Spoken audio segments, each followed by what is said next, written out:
ನಮಸ್ಕಾರ, ಐ ನ್ಯೂಸ್ಗೆ ಸ್ವಾಗತ. ನಾನು ಅರ್ಚನಾ. ಪ್ರಸ್ತುತ ದಿನಮಾನದಲ್ಲಿ ಸರ್ಕಾರಿ ಶಾಲೆ ಅಂದ್ರೆ ಮೂಗು ಮುರಿಯುವರೇ ಜಾಸ್ತಿ.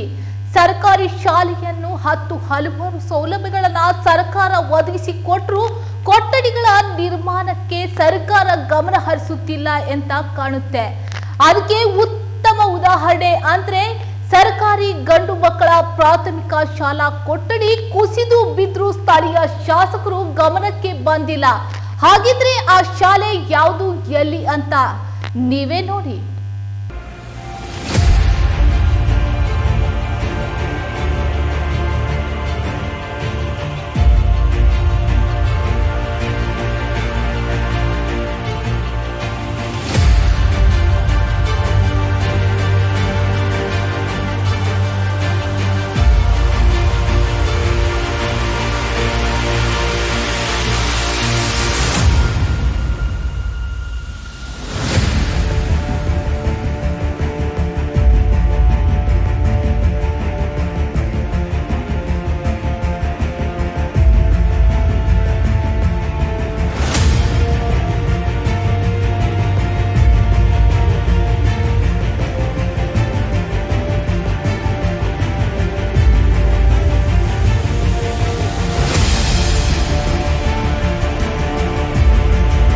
ಹೌದು, ಗಡಿಭಾಗದ ಇಂಡಿ ಶಾಲೆಯ ಶಿಥಿಲ ವ್ಯವಸ್ಥೆ ಇದು.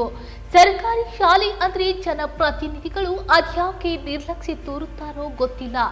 ರಾಜ್ಯದಲ್ಲಿ ಸಾವಿರಾರು ಸರ್ಕಾರಿ ಶಾಲಾ ಕೊಠಡಿಗಳು ಶಿಥಿಲ ವ್ಯವಸ್ಥೆ ತಲುಪಿ ಶಿಕ್ಷಕರು ಭಯದಲ್ಲಿಯೇ ಮಕ್ಕಳಿಗೆ ಪಾಠ ಬೋಧನೆ ಮಾಡಬೇಕಾದ ಅನಿವಾರ್ಯತೆ ಇದೆ.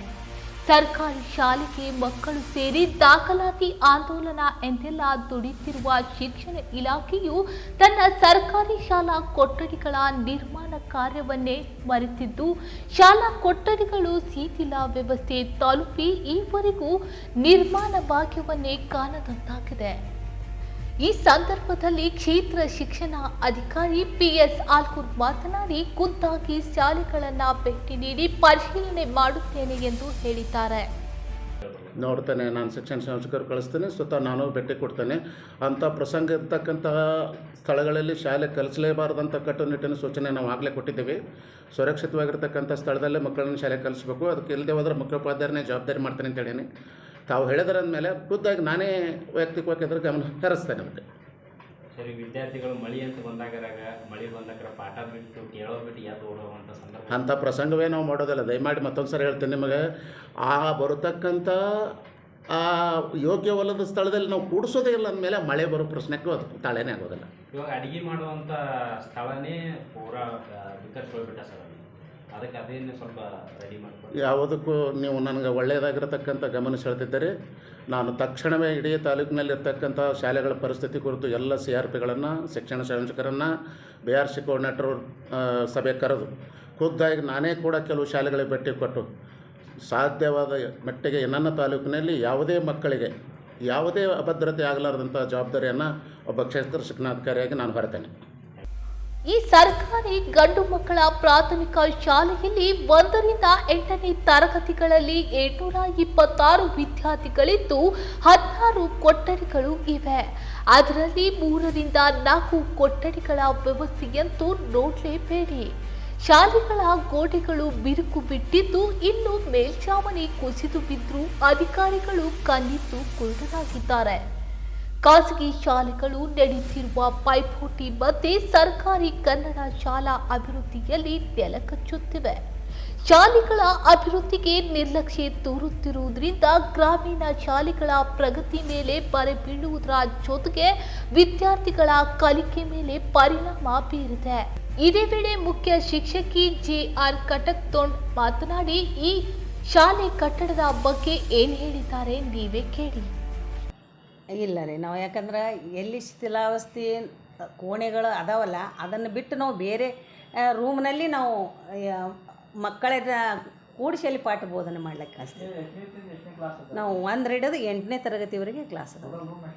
ಟೋಟಲ್ ರೂಮ್ ಇಲ್ಲಿ 16 ರೂಮ್ ಅದ. ಈ ಮಳೆ ಅಂತ ಬಂದಾಗ ನಿಮ್ಮ ಸ್ಟಾಫ್ ರೂಮ್ ಕೂಡ ಸೋತ ಅಂತ ಕೇಳ್ಕೊತೀವಿ. ಅಂಥ ಸಂದರ್ಭದೊಳಗೆ ವಿದ್ಯಾರ್ಥಿಗಳು ಅಕಾಡೆಮಿ ಸೌರ ಜಾಗದಾಗ ಓಡಾಡ್ತಿರ್ಬೇಕಾದ್ರೆ ತಮಗೇನು ಅನಿಸ್ತೀವಿ?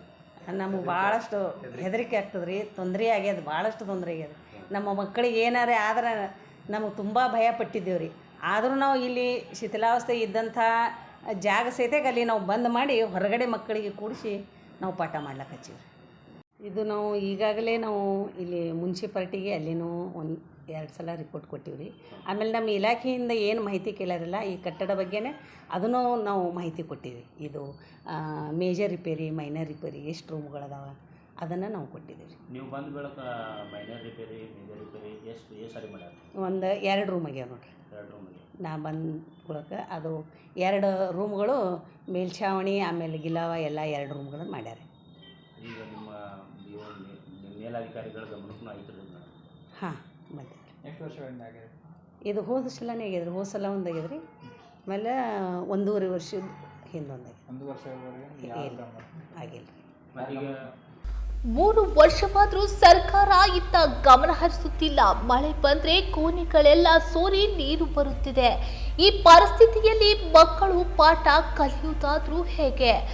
ಎಂಪಿ ಎಂಎಲ್ಎಗಳ ಮಕ್ಕಳು ಇಂತಹ ಶಾಲೆಯಲ್ಲಿ ಕಲ್ತಿದ್ರೆ ಆ ಶಾಲೆಗಳ ಬಗ್ಗೆ ತಿಳಿಯುತ್ತಿತ್ತು. ಬಡ ಮಕ್ಕಳ ಜೀವನದ ಜೊತೆಗೆ ಚೆಲ್ಲಾಟವಾಡುತ್ತಿದೆ ಸರ್ಕಾರ. ಇಷ್ಟೆಲ್ಲ ಆದರೂ ಶಾಸಕರು, ಜಿಲ್ಲಾ ಅಧಿಕಾರಿಗಳು, ಡಿಡಿಪಿಐಗಳು ಏನ್ ಮಾಡ್ತಾ ಇದ್ದಾರೆ? ಕೂಡಲೇ ಮಕ್ಕಳ ಸುರಕ್ಷತೆಯ ದೃಷ್ಟಿಯಿಂದ ಶಾಲಾ ಕಟ್ಟಡಗಳ ಸ್ಥಿತಿಗತಿಯನ್ನ ಪರಿಶೀಲಿಸಿ ಅಧಿಕಾರಿಗಳು ಎಚ್ಚೆತ್ತುಕೊಂಡು ಕೋಣೆಗಳ ನಿರ್ಮಾಣ ಮಾಡಬೇಕೆಂದು ಶಿಕ್ಷಕರು ಆಗ್ರಹಿಸಿದ್ದಾರೆ. ನಾವು ಇದು ಕಟ್ಟಡ ಇದು ಮುನ್ಸಿಪಾಲ್ಟಿ ಕಟ್ಟಡ ಆಗಿರೋದ್ರಿಂದ ಮುನ್ಸಿಪಾಲ್ಟಿ ಚೀಫ್ ಆಫೀಸರ್ಗೂ ಒಂದು 2-3 ಸಲ ನಾವು ಗಮನಕ್ಕೆ ತಂದೀವಿ, ಲೆಟರ್ ಬರೆದೀವಿ. ಜೊತೆಗೆ ನಮ್ಮ ಇಲಾಖೆಯ ಮೇಲಾಧಿಕಾರಿಗಳಾಗಿರ್ತಕ್ಕಂಥ ಕ್ಷೇತ್ರ ಶಿಕ್ಷಣಾಧಿಕಾರಿಗಳ ಗಮನಕ್ಕೂ ತಂದೀವಿ. ಆದ್ರೆ ನಮ್ಮ ಇಲಾಖೆಯಿಂದ ಇಲ್ಲಿ ಇದು ಕಟ್ಟಡ ಮಾಡ್ಬೇಕಂದ್ರೆ ಇದು ಮುನ್ಸಿಪಾಲ್ಟಿ ಇರೋದ್ರಿಂದ ಅವ್ರ ಇಲಾಖೆಯಿಂದ ಯಾವುದೇ ಅನುದಾನ ಬಂದಿಲ್ಲ. ಹೀಗಾಗಿ ಇದು ರಿಪೇರಿ ನಮ್ಮ ಇಲಾಖೆಯಿಂದ ಈ ರಿಪೇರಿಗೆ ಯಾವುದೂ ಅನುದಾನ ಬಂದಿಲ್ಲ ಸರ್. ತಾಲೂಕು ಶಾಸಕರಿಗೆ ಏನ್ರಿ ಗಮನಕ್ಕೆ? SDMC ಅಧ್ಯಕ್ಷರ ಮೂಲಕ ಮತ್ತು ಈ ವಾರ್ಡ್ ಮೆಂಬರ್ ಸತೀಶ್ ಕುಂಬಾರ್ ಅವ್ರ ಮೂಲಕ ನಾವು ಶಾಸಕರ ಗಮನಕ್ಕೆ ತಂದೀವಿ ಸರ್. ಈ ವಾರ್ಡ್ ಮೆಂಬರ್ ಆಗಲಿ ಮತ್ತು ಕೆಲವು ಯಾರಾದ್ರಾಗಲಿ ಬಂದು ಸ್ಕೂಲ್ ಪರಿಶೀಲನೆ ಮಾಡೋದಾಗಲಿ ಏನ್ರಿ ನಾವು ಮಾಡಿಸ್ತೀವಿ ಅನ್ನೋ ಮಾತುಗಳು ಇಲ್ಲ. ಈ ವಾರ್ಡ್ ಮೆಂಬರ್ ಸತೀಶ್ ಕುಂಬಾರ್ ಅವರು ಭಾಳ ಒಂದು ಶ್ರಮವಹಿಸಿ ಇಲ್ಲೊಂದು 2 ಮೇಲ್ಛಾವಣಿ ಈ ಬಿಲ್ಡಿಂಗದ 2 ರೂಮ್ಗಳ ಮೇಲ್ಛಾವಣಿ ಆಗಲಿಕ್ಕೆ ಸತೀಶ್ ಕುಂಬಾರ್ ಅವರು ಪ್ರಯತ್ನ ಮಾಡಿದ್ದಾರೆ. ಹೀಗಾಗಿ 2 ರೂಮಿಂದು ಮೇಲ್ಛಾವಣಿ ಹಾಕಿದ್ದಾರೆ. ಉಳಿದೆಲ್ಲ ಭಾಳ ಅದೋ ಸ್ಥಿತಿಯೊಳಗೆ ಅದಾವ್ರಿ. ಮತ್ತಿನ್ನು ಅದು ರಿಪೇರಿ ಆಗಬೇಕು ಅಂತೇಳಿ ಭಾಳ ನಮ್ಮ ಎಲ್ಲ ಮುಖ್ಯ ಗುರುಗಳಾಗಲಿ ನಾವಾಗಲಿ ಭಾಳ ಒತ್ತಾಯ ಮಾಡೀವಿ ಮುನ್ಸಿಪಾಲ್ಟಿ ಚೀಫ್ ಆಫೀಸರ್ಗೆ. ಆದ್ರೆ ಇಲ್ಲಿ ತನಕ ಆಗಿಲ್ಲ ಸರ್ ಅದು. ಸರ್, ಈಗ ಕೆಲವು ಬ್ರೆಂಚ್ಗಳೆಲ್ಲ ಹೊರಗಡೆನೇ ಇಟ್ಟಿದೆ. ಮಳೆ ಒಳಗೆ ಬ್ರೆಂಚ್ಗಳೆಲ್ಲ ಹಾಳಾಗಿ ಬಿಡ್ತಾವ, ಸ್ಕೂಲ್ ಮ್ಯಾಗ ಚಾವಣಿ ಬಿದ್ದು. ಮತ್ತೀಗ ಬ್ರೆಂಚಿನ ಪರಿಸ್ಥಿತಿ ನಾಳೆ ವಿದ್ಯಾರ್ಥಿಗಳು ಕೂಡಬೇಕು ಸರ್. ಅದೇ ಸರ್, ಒಳಗೆ ರೂಮ್ನ ಬೆಂಚ್ ಇಟ್ಟೇವಂದ್ರೆ ಅವು ಮ್ಯಾಗಿನ ಮೇಲ್ಛಾವಣಿ ಬಿದ್ದು ಅವು ಬೆಂಚ್ ಹಾಳಾಗ್ತಾವನ್ನೋ ವಿಚಾರ ಇಟ್ಕೊಂಡು ಅವು ತೊಯ್ಲಾರ್ದಂಗೆ ಸುತ್ತ ರೌಂಡ್ ಇದ್ರೊಳಗೆ ಇಟ್ಟಿವಿ ಸರ್. ವರಾಂಡದೊಳಗೆ ಇಟ್ಟಿವಿ ರೀ ಸರ್, ತೊಯ್ಲಾರ್ದಂಗೆ. ಒಳಗಿಟ್ಟೇವಂದ್ರೆ ಅವು ಮ್ಯಾಗಿನ ಮೇಲ್ಛಾವಣಿ ಕಡ್ದು ಬೀಳ್ತಾವ ಅಂತೇಳಿ ಇಟ್ಟಿಲ್ಲ ಸರ್, ಅವು ಹಾಳಾಗ್ತಾವ ಅಂತೇಳಿ ಸರ್. ಈ ವೇಳೆ RPI ಅಧ್ಯಕ್ಷ ನಾಗೇಶ್ ತಳಕೇರಿ ಮಾತನಾಡಿ, ಶಾಲೆ ರಿಪೇರಿ ಮಾಡದಿದ್ರೆ ಪುರಸಭೆ ಮುತ್ತಿಗೆ ಹಾಕುತ್ತೇನೆ ಎಂದು ಹೇಳಿದ್ದಾರೆ. ನಮ್ಮ ಇಂಡಿ ಒಳಗೆ ಡಾಕ್ಟರ್ ಬಾಬಾ ಸಾಹೇಬ್ ಅಂಬೇಡ್ಕರ್ ಅವರ ಸ್ಟ್ಯಾಚ್ಯೂದ ಮಗ್ಗಲ್ಕ ಒಂದು ನಮ್ಮ ಸರ್ಕಾರಿ ಶಾಲೆ ಐತಿ. ಆ ಸರ್ಕಾರಿ ಶಾಲೆಯನ್ನು ಪೂರ್ವಸಭದ ಒಂದು ಅವರ ಇದರಲ್ಲಿ ಬರ್ತದೆ, ಪೂರ್ವಸಭೆದವರ ಮುನ್ಸಿಪಾಲ್ಟಿ ಅಂಡರ್ದಲ್ಲಿ ಅದು ಶಾಲೆ ಐತಿ. ಈಗಾಗಲೇ ಪೂರ ಅಲ್ಲಿ ನಾವು ನೋಡಬೇಕು, ಎಲ್ಲ ಸಿಲಿಂಗ್ ಬಿದ್ದವ, ಸ್ಲ್ಯಾಬ್ ಬಿದ್ದವ, ಸ್ಟೀಲ್ ಕಾಣಿಸ್ತವ, ಸ್ಲ್ಯಾಬ್ಗಳು ಹೋಲ್ ಬಿದ್ದವ. ಈಗ ಮಕ್ಕಳು ಶಾಲೆಗೆ ಹೋದವಪ್ಪ ಅಂದ್ರೆ ಅದು ಯಾರು ಅವ್ರ ಮೇಲೆ ಸ್ಲ್ಯಾಬ್ ಬಿತ್ತು ಮಕ್ಕಳಿಗೆ ಏನಾಯ್ತಪ್ಪ ಅಂದ್ರೆ ಅದು ಯಾರು ಜಿಮ್ಮೆದಾರ? ಈಗಾಗಲೇ ಶಿಕ್ಷಣ ಸಂಸ್ಥೆಯ ಅಧಿಕಾರಿಗಳು ಕೂಡ ಪ್ರೆಸ್ಮೆಂಟ್ ಮಾಡಿ ಹೇಳ್ಯಾರ, ನಾವೇ ಬರ್ತೇವೆ ಅಂತೇಳಿ. ಮತ್ತು ಅವ್ರು ಯಾರೋ ಶಿಕ್ಷಣ ಸಂಸ್ಥೆಯ ಮಿನಿಸ್ಟ್ರನ್ನು ಯಾರೋ ಅವರು ಕೂಡ ಮಾತಾಡ್ಯಾರ. ಅವರು ಹೇಳ್ಯಾರ, ನಾವೇ ಸ್ವತಃ ಬಂದು ಅಲ್ಲಿ ಪರಿಶೀಲನೆ ಮಾಡ್ತೇವೆ ಅಂತೇಳಿ.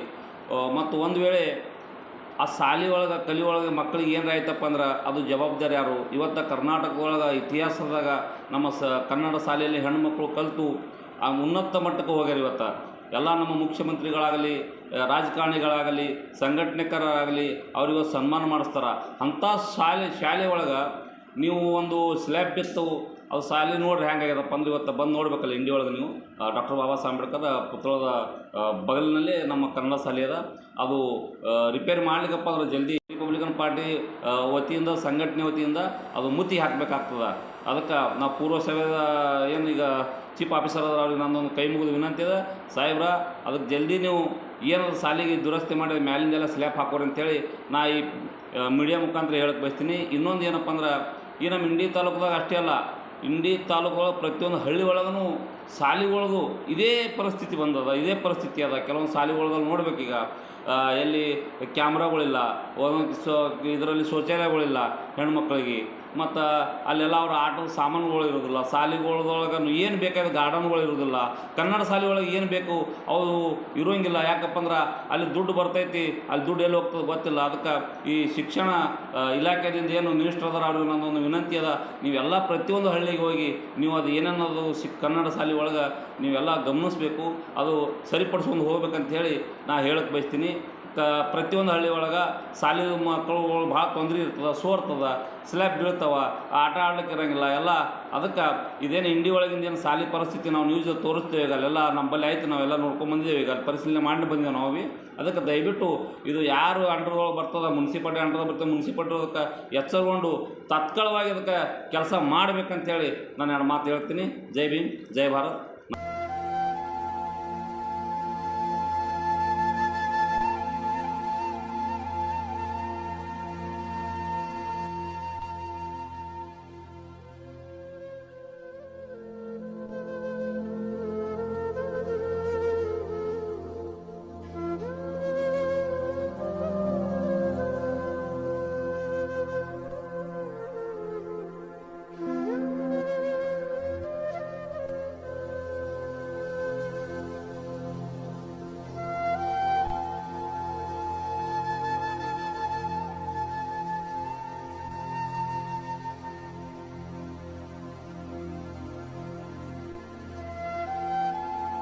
ನೋಡಿದ್ರಲ್ಲ ವೀಕ್ಷಕರೇ, ಸರ್ಕಾರಿ ಶಾಲೆ ಅಂದ್ರೆ ಎಷ್ಟೋ ಬಡ ಮಕ್ಕಳ ಜೀವನ ರೂಪಿಸಿರುವ ಶಾಲೆ.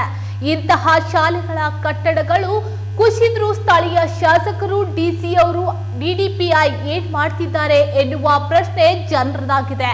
ಸರ್ಕಾರಿ ಶಾಲೆಗಳ ಕಡೆ ಗಮನ ಹರಿಸಿ ಕೊಠಡಿಗಳ ನಿರ್ಮಾಣ ಮಾಡಬೇಕೆಂದು ನಮ್ಮ ಐ ನ್ಯೂಸ್ನಿಂದ ಸರ್ಕಾರಕ್ಕೆ ಒತ್ತಾಯ ಮಾಡುತ್ತೇವೆ.